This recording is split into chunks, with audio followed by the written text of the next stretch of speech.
येथील तासगावमध्ये स्वर्गीय आर पाटील यांच्याबद्दल अनुद्गार काढल्यानं तणावग्रस्त परिस्थिती निर्माण झाली होती। तासगाव नगरपालिकेसमोर या विरोधात राष्ट्रवादीने आंदोलनही केलं। मुख्याधिकारी अभिजित वायकोस यांच्यावर स्वर्गीय आराराबांच्याबद्दल अनुद्गार काढल्याचा ठपका राष्ट्रवादीच्या कार्यकर्त्यांनी ठेवला आहे। याबाबत वायकोस यांनी माफी मागावी याची मागणी करत आर पाटील समर्थकांनी नगरपालिकेच्या समोरच जोरदार आंदोलन केलं। यावेळी आराराबांच्या विरोधात अनुद्गार करणाऱ्या वायकोस यांच्या विरोधात जोरदार घोषणाबाजी करण्यात आली। तासगाव नगरपालिकेच्या समोरच हे आंदोलन झाल्यानं पोलिसांनीही तात्काळ आंदोलनस्थळी धाव घेऊन परिस्थिती नियंत्रणात आणली।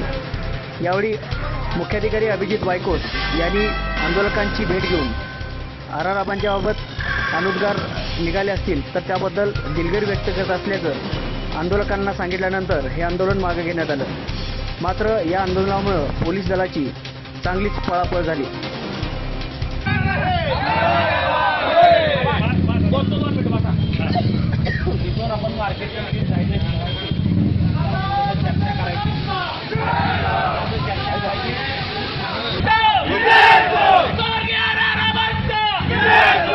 आराराबांबद्दल मी असे काही आक्षेपार्ह बोललेलो नाही, तरी सुद्धा एका वर्तमानपत्रात मी काहीतरी म्हटलोय अशी बातमी छापून आली। त्यामुळे तुमच्या सर्वांच्या भावना दुखावल्यात याची मला जाणीव आहे आणि तुमच्या सर्वांच्या भावनांची कदर करून मी त्याबद्दल दिलगिरी व्यक्त करतो आणि त्या वर्तमानपत्रावर कायदेशीर कारवाई करण्याचे मी या ठिकाणी तुम्हाला आश्वासन देतो।